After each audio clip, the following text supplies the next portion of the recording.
उस सर्वरक्षक परमपिता परमात्मा को याद करते हुए, जो हम सब के लिए अन्न, जल, वायु, प्रकाश इत्यादि की समस्त व्यवस्था करता है और हमारे मस्तिष्क में ज्ञान प्रदान करता है, उस परमपिता परमात्मा को याद करते हुए, उनको कृतज्ञतापूर्वक नमन करते हुए हम इस वेदोपदेश में जान रहे थे वेदों के बारे में। और वेद आदि सत्य शास्त्रों में जो धर्म की व्याख्या बताई है, जैसे वेद में भी पहले ही कहा आपको कि वेदो अखिलो धर्म मूलम, जो वेद है ये संपूर्ण धर्म का मूल है। इसी प्रकार से हम योग दर्शन में देख रहे थे कि योग दर्शन में जो धर्म हैं उसके लक्षणों को बताते हुए वहाँ पे यम नियम के रूप में जिक्र किया गया है। यम, नियम, आसन, प्राणायाम, प्रत्याहार, धारणा, ध्यान, समाधि, ये 8 अंग होते हैं। उन 8 अंगों में हमने पहला जो यम और नियम, और उसमें भी जो प्रथम यम अहिंसा, सत्य, अस्तेय, ब्रह्मचर्य और अपरिग्रह, ये 5 यम होता है, उसके बारे में हमने संक्षिप्त रूप से जाना था। और इसी प्रकार से 5 नियम होते हैं, शौच, संतोष, तप, स्वाध्याय और ईश्वर प्रणिधान। ये जो 5 है उसको नियम कहते हैं। ये जो 5 नियम हैं वो व्यक्तिगत रूप से पालनीय होते हैं। उसमें जो शौच हैं उसको कहते हैं शुद्धिकरण, मानी जल से शरीर की शुद्धि करना, राग एवं द्वेष से रहित होकर के मन की शुद्धि करना, एवं ज्ञान विवेक से बुद्धि की शुद्धि। शौच, संतोष, संतोष मानी हम जो भी कार्य कर रहे हैं, जो भी हम चाहते हैं उसके लिए हम कार्य करते हैं, उस कार्य को करने में हम पूरी शक्ति लगाएं, पूरी ऊर्जा लगाएं, पूर्ण पुरुषार्थ करें। उसके बाद परिणाम में हमको जो भी प्राप्त हो उसी में हम संतुष्ट रहें, उसी में हम तृप्ति प्राप्त करें। क्योंकि जब हमारा मन वहाँ पे स्वीकार नहीं करता कि मैंने इतना सारा काम किया, इतनी सारी मेहनत की, इतना सारा पुरुषार्थ किया और उसके परिणाम में मुझे इतना ही प्राप्त हुआ, ये जो मन में आती है ये बात, ये है असंतोष की बात। और ये असंतोष से हमको दुख मिलता है। और जो संतोष रखता है, इस योग दर्शन में भी कहा है कि संतोषाद अनुत्तम सुख लाभ है, संतोष से बड़ा और कोई दूसरा लाभ नहीं हो सकता, इसलिए हमको संतोष में रहना चाहिए। और इसी प्रकार से तप की व्याख्या, द्वंद्वम सहनम तपः, जो हमारे जीवन में द्वंद्व आता है, सर्दी, गर्मी, भूख, प्यास, हानि, लाभ, मान, अपमान, ये सारे जो हमारे जीवन में द्वंद्व आते हैं उनको सहन करना, उसको तप कहते हैं। लेकिन कुछ लोग इतनी ही व्याख्या को सुन करके अलग अलग विभिन्न प्रकार के तप करने लग जाते हैं। जैसे आप लोगों ने भी सुना होगा, कोई एक पैर के ऊपर खड़े हैं, कोई कई सालों तक दोनों पैरों के ऊपर रहते हैं, लेकिन कई साल तक, लंबे लंबे साल तक खड़े रहते हैं। तो ये जो लंबे समय तक खड़े रहते हैं तो उससे पैर भी दर्द करने लग जाते हैं, सूजन आ जाती है, स्वास्थ्य ठीक नहीं रहता और कई सारी तकलीफ़ें होने लगती है। इसी प्रकार से कोई हाथ खड़ा करके रहते हैं या कोई धूप में रहते हैं लंबे समय तक, कोई कपड़े का ही त्याग कर देते हैं, चाहे सर्दी हो, गर्मी हो, कोई भी कैसी भी प्रतिकूल स्थिति हो तो वहाँ पे ही कपड़ों के बिना ही रहना। कई लोग तो घर मकान का त्याग कर देते हैं और नदी के किनारे पे रहेंगे, चाहे सर्दी है, गर्मी है, बारिश है, कोई भी ऋतु हो तो उसी को ही सहन करना। इस तरह से विभिन्न प्रकार के तप करने लगते हैं। और कई जगह पे तो एक तो गर्मी की ऋतु होती है और उसमें भी चारों ओर अग्नि जलाएंगे और उसके बीच में बैठेंगे और जाप करेंगे, इस तरह से तप करते हैं। तो ये विभिन्न प्रकार के जो तप हमको समाज में देखने को मिलते हैं, ये जो तप हैं ये तामस तप कहा गया है। और श्रीमद् भगवद गीता में भी इनका जिक्र किया गया है। जो इस तरह से ये तप किए जाते हैं इसको तामस तप कहते हैं और इसका कोई विशेष फल नहीं होता है। द्वंद्वम सहनम तप, द्वंद्वों को सहना तप है, लेकिन इस प्रकार से द्वंद्वों को सहना ये तप नहीं है। हम ये जो द्वंद्व सह रहे हैं वो जैसे हम धर्म के अनुसार कार्य कर रहे हैं, कोई भी हमारे जो कर्तव्य कर्म हैं उन कर्तव्य कर्मों को करते हुए, उन अपने कर्तव्य कर्म का पालन करते हुए, जैसे कोई गृहस्थी है तो उसका गृहस्थ के जो अलग अलग कर्तव्य कर्म होते हैं, बच्चों का पालन पोषण करना, घर परिवार को चलाना, अपने काम करना, ये सारा। ब्रह्मचारी हो तो उसका ब्रह्मचर्य का पालन करना, विद्या अध्ययन करना, परोपकार के बारे में सोचना। कोई सन्यासी है तो उनके अपने जो निज कर्म हैं, जो कर्तव्य कर्म हैं, उनको निभाते हुए, करते हुए, धर्म के अनुसार ही इन कर्मों को करते हुए, और भूख, प्यास, हानि, लाभ, मान, अपमान, इन सब द्वंद्वों को सहना। मानिए हमारे जो कर्तव्य कर्म हैं उसको निभाना और उसको निभाते हुए भी अधर्म में प्रवृत्त ना होना, धर्म के अनुसार ही चलते हुए अपने कर्तव्य कर्मों को निभाना। और इसमें जो द्वंद्व आते हैं, सर्दी गर्मी, भूख प्यास, हानि लाभ, मान अपमान, इन द्वंद्वों को वहाँ पे सहना, ये है धर्म। इसलिए इसको कहते हैं तप। इस तरह से द्वंद्वम सहनम तपः, तप। फिर स्वाध्याय, स्वाध्याय मानी वेद आदि सत्य शास्त्र या वेद, संतों का संग करना, सत्संग करना, स्वाध्याय करना, मानी ओम का जप करना। ये सारी जो चीज़ें होती हैं वो सब स्वाध्याय में आती हैं। और अपने जीवन में नित्य प्रति हमको स्वाध्याय करना चाहिए। जैसे हमारा शरीर का आहार अन्न होता है, इसी प्रकार से हमारा आत्मा का आहार स्वाध्याय होता है। इसलिए हमको नित्य प्रति स्वाध्याय करना चाहिए। इससे हमारा ज्ञान बढ़ता है, हमारा विवेक बढ़ता है। और जैसे जैसे ज्ञान विवेक की वृद्धि होती है, उसके साथ साथ हम दुखों से दूर होते हैं। हमारे जीवन में हमारा कल्याण होता है, हमारा जीवन उत्कृष्टता को प्राप्त होता है। इसलिए हमको नित्य प्रति स्वाध्याय करना चाहिए। इसी प्रकार से ईश्वर प्रणिधान, ईश्वर प्रणिधान अंतिम अंग है, 10वां अंग। ईश्वर प्रणिधान मानी उस सर्वशक्तिमान प्रभु को याद करना, जिन्होंने हम सबको यहाँ भेजा, हम सब के लिए अन्न जल वायु प्रकाश इत्यादि की समस्त व्यवस्था करता है। उस परमपिता परमात्मा को मानना, उनके प्रति कृतज्ञता रखना। जिस दिन हम इस धरती पर आए उस दिन हमारे पास ना धन संपत्ति थी, ना हमारे पास कोई संबंधी जन, कुछ नहीं था। और उस परमपिता परमात्मा ने सब कुछ दिया। यहाँ तक कि हम जब इस धरती पर आते हैं उस समय हमारे भीतर इतनी भी सामर्थ्य नहीं होती है कि हमारे चेहरे पर बैठी हुई, हमारे मुंह के ऊपर बैठी हुई मुट्ठी को भी हम नहीं उड़ा सकते हैं, वो भी कोई दूसरा उड़ा देता है। लेकिन आज हम कुछ करने के लायक है, कुछ कर पा रहे हैं। तो ये जो शक्ति आई, ये जो सामर्थ्य आई, वो कहाँ से आई? उस परमपिता परमात्मा ने ही तो हमको दिया। इसीलिए स्वामी शरणानंद जी महाराज ने भी तो इसी सत्य को एक भजन के माध्यम से ही तो बताया। जैसे मैं नहीं मेरा नहीं, मैं नहीं मेरा नहीं, यह तन किसी का है दिया। मैं नहीं मेरा नहीं, यह तन किसी का है दिया। देने वाले ने दिया, देने वाले ने दिया, वह भी दिया किस शान से। देने वाले ने दिया, वह भी दिया किस शान से। मेरा है यह लेने वाला, कह उठा अभिमान से। मैं मेरा यह कहने वाला, मन किसी का है दिया। मैं मेरा यह कहने वाला, मन किसी का है दिया। जो कुछ अपने पास है वह धन किसी का है दिया। मानी मैं नहीं मेरा नहीं, यह तन किसी का है दिया। ये मैं नहीं, ये मेरा नहीं, यह तन किसी ने हमको दिया है, उस परमपिता परमात्मा ने हमको दिया। मैं नहीं मेरा नहीं, यह तन किसी का है दिया। जो कुछ अपने पास है वह धन किसी का है दिया। देने वाले ने दिया, वह भी दिया किस शान से। मेरा है यह लेने वाला, कह उठा अभिमान से। उस परमपिता परमात्मा ने हमको दिया, वो भी किस शान से उन्होंने दिया। और मेरा है यह लेने वाला, हम लेने वाले। मेरा है यह लेने वाला, कह उठा अभिमान से। हम लेने वाले अभिमान से कहते हैं मेरा है। मैं मेरा यह कहने वाला, मन किसी का है दिया। हम जिस माध्यम से मैं और मेरा कहते हैं वो मन भी तो किसी ने हमको दिया है।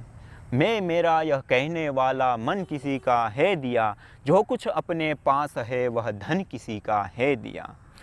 जो मिला है वह हमेशा पास रह सकता नहीं। जो मिला है वह हमेशा पास रह सकता नहीं। कब बिछुड़ जाए वो राज कोई कह सकता नहीं। कब बिछुड़ जाए वो राज कोई कह सकता नहीं। मानी जो कुछ अपने को मिला है, हम इस धरती पर आए, पहले हमको माता पिता मिलते हैं, ये शरीर मिलता है, धन संपत्ति मिलती हैं, संबंधी जन मिलते हैं। ये सारी चीज़ें जो हमको मिली है, जो मिला है, जो भी हमको मिला है, जो मिला है वह हमेशा पास रह सकता नहीं। जो भी हमको प्राप्त हुआ है, धन संपत्ति माता पिता संबंधी जन, वो हमेशा हमारे पास रहने वाला नहीं है। और हम अपनी आंखों के सामने ही साक्षात ये सब चीज़ देख रहे हैं। किसी का बच्चा मर रहा है, किसी के माता पिता मर रहे हैं, किसी के संबंधी जन मर रहे हैं, सबका वियोग हो रहा है, धन संपत्ति का वियोग हो रहा है। सब चीज़ हमारे जीवन में आती हैं जाती हैं। और फिर क्या होते हैं, आती हैं तो हम खुश होते हैं, और जब जाती हैं तब हम दुखी होते हैं। यदि हम ऋषियों की दृष्टि से देखें, यथार्थ दृष्टि से देखें, तो क्या है वास्तव में जो चीज़ मिली है वो हमेशा रहने वाली तो है नहीं। इसलिए तो उपनिषदों में भी, वेदों में भी तो कहा है, तेन त्यक्तेन भुंजी था माँ गृध कश्य स्विद्धनम। हम त्याग पूर्वक भोग करें। ये जो सारी चीज़ें हमको उपलब्ध हुई हैं, इनका सदुपयोग करें। जब तक रहे तब तक इसका सदुपयोग भी करें, और जो हमारे आसपास के लोग हैं, जो जीव हैं, उनको भी इसका लाभ बांटें। हम खुद खुश रहें, औरों को खुशियाँ बांटें, खुद सुखी रहे, औरों को सुख बांटें, और इसी के साथ हम अपने जीवन को जीते हुए आगे बढ़ते हुए मुक्ति की ओर अग्रसर हो, अपवर की ओर अग्रसर हो। इस तरह से हम अपने जीवन को जिए। इसीलिए स्वामी शरणानंद जी महाराज ने भी यहाँ पे बताया कि जो मिला है वह हमेशा पास रह सकता नहीं, कब बिछुड़ जाए वो राज कोई के सकता नहीं। ये सारी चीज़ मिली है, लेकिन कब जाए वो कोई राज नहीं कर, कभी भी हम जा सकता है। किसी का व्यापार में घाटा हो सकता है, कभी भी संपत्ति की हानि हो सकती है, कभी भी कोई किसी का भी वियोग हो सकता है, कैंसर, एड्स इत्यादि रोग हो जाते हैं, हार्ट अटैक आ जाते हैं, व्यक्ति मर जाता है। या अब तो एक्सीडेंट हो जाता है, 5 मिनट में खलास हो जाता है, व्यक्ति मर जाता है। कहीं चल करके जा रहा है, गिर जाता है, वहीं पे मर जाता है, वहीं पे उसका वियोग होता है, सारी चीज़ छूट जाती है। क्या करेगा व्यक्ति इन चीज़ों को इकट्ठा करके? इसलिए जैसे पहले भी आपको बताएं, अपरिग्रह, अत्यधिक इकट्ठा ना करना, वहाँ पे तो इसी का ही तो जिक्र किया गया है, इसी चीज़ को ही तो बताया गया है। जब हम अत्यधिक इकट्ठा करने लग जाते हैं तो हमारे जीवन की हानि होती है, हमारे जीवन की जो शक्ति होती है सारी उसमें खर्च हो जाती है। और ये जो हम कर्म करते हैं, कर्म के माध्यम से हमको वस्तु उपलब्धि का उद्देश्य नहीं होना चाहिए, कर्म के माध्यम से चित्त की शुद्धि का उद्देश्य होना चाहिए। और जब इस तरह से कर्म करेंगे तो ये जो यथार्थ है वो भी हमको समझ में आएंगे। इसी प्रकार से स्वामी शरणानंद जी महाराज की अगली पंक्तियों को देखते हैं। वो कहते हैं, मैं नहीं मेरा नहीं यह तन किसी का है दिया, जो कुछ अपने पास है वह धन किसी का है दिया। फिर अंतिम, जग की सेवा खोज अपनी प्रीति उससे कीजिए, जग की सेवा खोज अपनी प्रीति उससे कीजिए, जिंदगी का राज है यह जान कर जी लीजिए, जिंदगी का राज है यह जान कर जी लीजिए।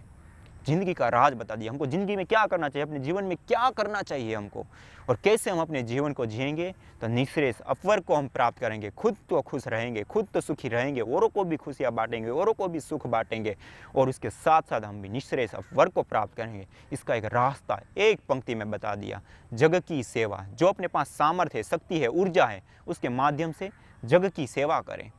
जग की सेवा क्या है? जो भी अपने पास है उसके माध्यम से दूसरों को दुख, कष्ट, बाधा, पीड़ा ना पहुंचाए, हिंसा ना फैलाए, और जितना हो सके उतना औरों को सुख बांटे, खुशियाँ बांटे। यही तो है जग की सेवा। खोज अपनी, जैसे कहते हैं ना, हमारे भीतर एक आत्म तत्व रहता है, एक चैतन्य तत्व रहता है। उस आत्म तत्व को, उस चैतन्य तत्व को हम पहचानें। जैसे ऋषि मुनि लोग, महान तपस्वी लोग, योगी लोग, जिसके लिए अपना पूरा जीवन न्यौछावर कर देते हैं और उस चीज़ को प्राप्त करके पूर्ण तृप्त हो जाते हैं। उस आत्म तत्व को हम महसूस करें, जिसको हम जीते हैं तब तक ये चालू रहता है हमारा शरीर, जब तक आत्म तत्व हमारे भीतर रहता है। जैसे ही वो आत्म तत्व निकल जाता है तो हमारा शरीर मुर्दा बन जाता है। वो क्या है? वो शक्ति। उस शक्ति को देखें, उस शक्ति को हम पहचानें, उस शक्ति का हम साक्षात्कार करें। वही शक्ति को पाना, यही है आत्म साक्षात्कार। उसका हम ध्यान करें, उसको हम पाए अपने भीतर।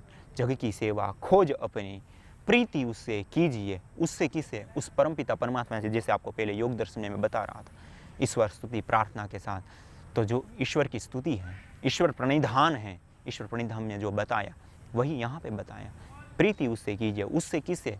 जिन्होंने हमको ये सारा कुछ दिया, इतनी सुंदर धरती दी, अन्न जल वायु, इन सब से भरी पूरी फल फूलों से युक्त इस धरती को हमको प्रदान किया। हमेशा हमको वायु देता है, हमेशा हमको धूप देता है। इस सारी चीज़ों को दे करके हमारे जीवन को सुख पहुंचाते हैं, और इसी प्रकार से अपवर भी देता है। इसलिए सांख्य शास्त्र में भी महर्षि कपिल ने भी इसका जिक्र करते हुए किया कि ये सृष्टि का निर्माण क्यों किया है।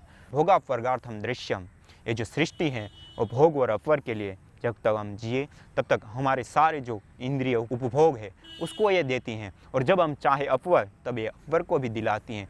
लेकिन यहाँ पे तो सारा सुख ही सुख है, संपत्ति ही संपत्ति है, लेकिन उसमें हम दुख क्यों प्राप्त करते हैं? जब हमारे पास अविवेक है, अज्ञान है, उसके कारण से हम इसमें जब प्रवृत्त होते हैं, इन कर्मों में प्रवृत्त होते हैं, इन वस्तुओं के साथ युक्त हो जाते हैं, तो यही सृष्टि, यही समष्टि, यही पृथ्वी हमको दुख देने लगती है। और सब और चारों ओर हम दुख ही दुख देख करके, जैसे लोग करते हैं ना, आत्महत्या तक करने के लिए तैयार हो जाते हैं। वैसे किसी को मारते हैं तो व्यक्ति भागता है, दूर होता है। क्यों? वो जीवन को बचाना चाहते हैं, यहाँ उनको कुछ सुख दिख रहा है, इस सृष्टि पर जीना चाहते हैं। लेकिन इसी सुख को वो व्यक्ति किस तरह से देखने लग जाता है जब आत्महत्या की स्थिति में जाता है। वो नदी में डूब कर मर जाते हैं, फांसी खा करके मर जाते हैं, दवाई खा करके मर जाते हैं। क्यों? अज्ञानता के कारण इतनी समष्टि में उस परमपिता परमात्मा ने कितना ऐश्वर्य दिया है हम लोगों को, कितनी सुख सुविधाएं दी है, कितने अन्न फल फूल औषधियाँ दिया हैं, और इस प्रकृति में कितना सौंदर्य बांट रखा है, झरना नदी कलरव करते हुए पंछी, इस तरह से पूरी सुंदर सृष्टि है। और इस सृष्टि में भी हम दुखी होते हैं, क्यों? अज्ञानता के कारण। और वो अज्ञानता को दूर करना, यही है धर्म का मार्ग, यही है अध्यात्म की विद्या। जब हम अध्यात्म विद्या में शिक्षित होंगे, दीक्षित होंगे, वेदों को पढ़ेंगे, वेदों को सुनेंगे, या वेदादि शास्त्र को सुनेंगे, वेदादि शास्त्रों को पढ़ेंगे, संतों का संग करेंगे, ऋषि मुनियों को देखेंगे, उसके जीवन को देखेंगे, तो हमको यही सत्य मिलेगा कि वह ध्यानपूर्वक विवेकपूर्वक अपने जीवन को जीते हैं, ध्यानपूर्वक विवेकपूर्वक इस समष्टि का उपयोग करते हैं। जब ध्यानपूर्वक विवेकपूर्वक ये सारी चीज़ों का उपयोग करते हैं तो हमारा जीवन भी निःश्रेयस की ओर आगे बढ़ता है। दुखों से हम बचते हैं, दुखों से हम ऊपर उठते हैं और अपवर्ग को हम प्राप्त करते हैं। इसलिए हमको नित्य प्रति हर रोज स्वाध्याय करना चाहिए और उसके बाद परमपिता परमात्मा का ईश्वर प्रणिधान मानी उसको याद करना चाहिए, उस परमपिता परमात्मा के शरण को स्वीकार करना चाहिए, उसका उपकार स्वीकार करना चाहिए। हे परमपिता परमात्मा, आपने हम सब लोगों को इतनी सारी सुंदर समष्टि दी, ये सृष्टि दी, ये धरती दी, और इसमें हम इतने सारे लोग हैं, आपस में मिलजुल करके ऐसे जीवन जिए कि हम भी सुखी हो, हमारे संपर्क में आने वाला हर जीव सुखी हो। जैसे वेदों में प्रार्थना है, सर्वे भवन्तु सुखिनः, सर्वे सन्तु निरामय, सर्वे भद्राणि पश्यन्तु माँ कश्चित् दुख भाग् भवेत्। सारी समष्टि में एक सुख की भावना, सर्वे भवन्तु सुखिनः, सब सुखी हो, सर्वे सन्तु निरामय, कोई रोगी ना हो, सर्वे सन्तु निरामय, और सर्वे भद्राणि पश्यन्तु माँ कश्चित् दुख भाग्, और सब लोग भद्र देखें, सब और चारों ओर भद्रता ही भद्रता, सुंदर ही सुंदर देखें और अपने जीवन को खुशहाल बनाएं। इसी प्रकार से वसुधैव कुटुंबकम का जिक्र किया गया है। ये संपूर्ण विश्व एक हमारा परिवार है। जैसे हम एक छोटे से परिवार में खुशहाली बनाते हैं तो सब लोग मिल करके मिलाते हैं, कोई दुख की स्थिति आ जाती है तो सब मिल करके उस दुख की स्थिति को हटाते हैं। इसी प्रकार ये पूरा विश्व जो है वो एक कुटुंब है, एक परिवार है। हम सबको मिल करके इस समष्टि को, इस प्रकृति को भी सुंदर बनाना चाहिए, और इसके साथ साथ सबको खुशियाँ कैसे मिलती है, सबको सुख कैसे मिलता है, उसके लिए हमको कामना करनी चाहिए, उसके लिए हमको कर्म करना चाहिए। और इसी प्रकार से वेदों में जिक्र गया वसुधैव कुटुंबकम, उसके साथ साथ क्रीणवंतो विश्वम आर्यम, पूरे विश्व को आर्य बनाए, पूरे विश्व को श्रेष्ठ बनाए, पूरे विश्व में खुशियाँ हो, पूरे विश्व में सुख हो। इसी प्रकार से परस्परम भावयंता परम श्रेयो वाप्स्यथ, इस तरह से जब हम परस्परता के साथ जब हम इस तरह से जीवन को जीते हैं तो परम श्रेय को, परम सुख को, परम आनंद को, परम धाम को हम प्राप्त कर लेते हैं। इसलिए हमको ईश्वर प्रणिधान के साथ अपने जीवन को जीना चाहिए। हमने जो ये सब देखा, जो सुना, यही धर्म है, यही अध्यात्म विद्या है, और इसका मूल जो ग्रंथ है वो है वेद। वेदो अखिलो धर्म मूलम, संपूर्ण धर्म का मूल यह वेद है, संपूर्ण सत्य विद्याओं का यह मूल है। तो आगे के एपिसोड में हम इस वेद के माध्यम से, इस वेद में दिए हुए जो ज्ञान है, जो वेद में दिए हुए जो मंत्र हैं, उसको पढ़ेंगे, उसको जानेंगे, और उसके माध्यम से हम स्वाध्याय करेंगे और अपने जीवन को जी करके हम अपवर निःश्रेयस की ओर अग्रसर होंगे। इसलिए जो वेदों में मंत्र दिए गए हैं, मनना त्रायते इति मंत्र, जो मनन करने योग्य है, चिंतन करने योग्य है, जिनका चिंतन मनन करने से हमारे जीवन की रक्षा होती है, हमारा जीवन उत्कृष्ट बनता है, उस मंत्रों को हम हर दिन देखेंगे और अपना स्वाध्याय को अग्रसर करेंगे। और नित्य प्रति स्वाध्याय करके हम योग का जो एक अंग है स्वाध्याय, उसका पालन करते हुए हम निःश्रेयस, अपवर्ग, मोक्ष को प्राप्त करेंगे।